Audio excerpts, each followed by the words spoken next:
our past servitude. We Mortons and other folks that look like me that have been in Canada in a length of time, our family, my father's grandparents were slaves down in Kentucky. But they traveled the Underground Railroad to Canada. And they landed there. My father was born just a little distance from Uncle Tom's cabin. So those things are of great historical significance to us because they passed the tradition down through the families. Queen Victoria gave to the escaped slaves when they arrived in Canada hundreds and thousands of acres of land. And many of the African Canadians are still living there. But that's how we got to Canada. After emancipation here, a number came back, but many stayed. And that's why, I kind of laugh. We just like y'all. We all came over here on the same ship. Just some of us ran to Canada and some of us ran to Michigan. But we all the same. But there is a benevolent slavery that was more common in that day. It's kind of hard for us to appreciate a benevolent slavery. But if you have an individual that born in poverty, no education, no nothing, for them to be accepted as a slave in that day in a household meant they've got security. They no longer have to worry about where their meals are coming from. They don't have to worry about a roof over their head. They got somebody, a benevolent slave. And it was of such that Moses said that, that after 7 years under the Jewish law, you were to release your slaves. But some of the slaves so enjoyed the benevolence, they were treated like family members.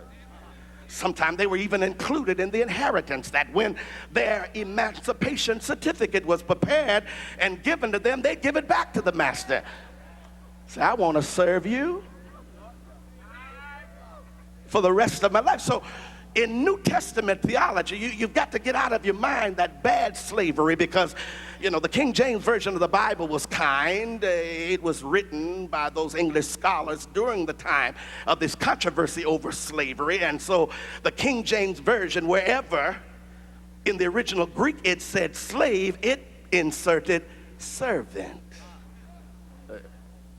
Y'all don't hear me here. So, you can, if you read a accurate translation of the New Testament, you'll find Paul saying, we are slaves of Christ. Oh, help us here now. We are slaves. We belong to him. We are not our own. This slave, this servant who is sent into the streets to look for other slaves.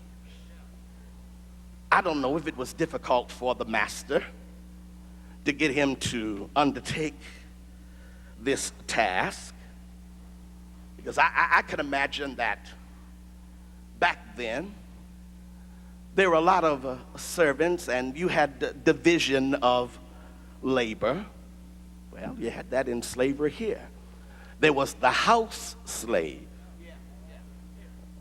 and there was the field. So I'm using the nice word. They use the. Now, the house slave usually felt superior to the field slave. You out there in the dusty, dirty cotton field, working out there under the hot sun, but I'm working around the house, cooking master's food, taking care of master's children. But one day master said, hit the streets, get out of here. Who, me? I'm a house slave. Master, can I keep on working around the house? I mean, isn't there enough for me to do in the house? I don't want to go out there in the field.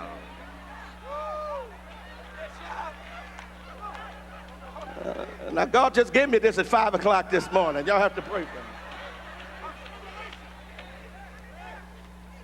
for me. I'm comfortable in the house. I don't want to go outside. It's belittling. It's humiliating. It's embarrassing. I'm past that.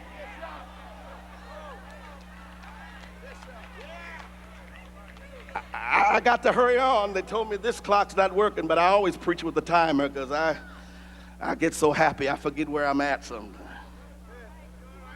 But you know, can't you draw the analogy between God's house today? All the house slaves, master, just let me hang around the house. I don't mind frying chicken. I'll put on teas. I'll put on programs. Just let me stay around the house. I'll even usher. I'll sing in the choir. But just let me stay in the house. I'll be a deacon, I'll be a trustee, I'll even be a preacher if you let me stay in the house.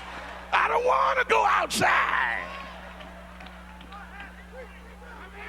But you know, I hear the master saying, I got too many of y'all laying around in my house now. And most of you ain't doing much of nothing. Am I still lecturing? I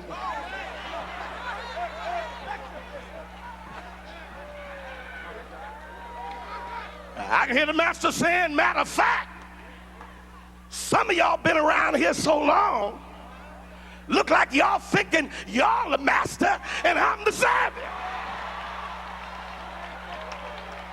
I hear y'all saying, come here, Lord. Do this, Lord. Go there, Lord. And then we really get bold and say, and I mean right now.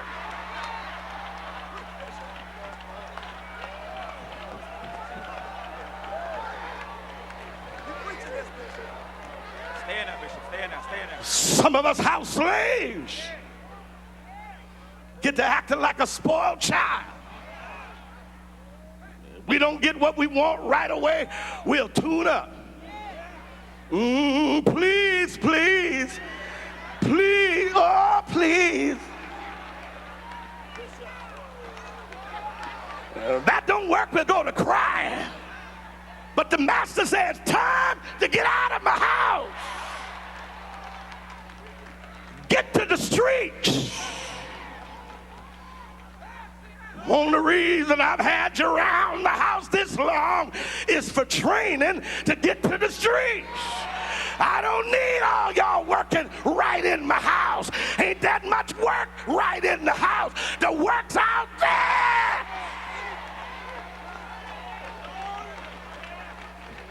I'm talking about taking it to the streets. The only way we can reach our communities, our cities, our nation, our world, we got to take it to the streets. As an evangelist, sharing good news. You have been invited to a great feast, to a dinner, and you ain't got to ask your old master's permission to come, because this master's a bigger master. He's a badder master. He's a stronger master.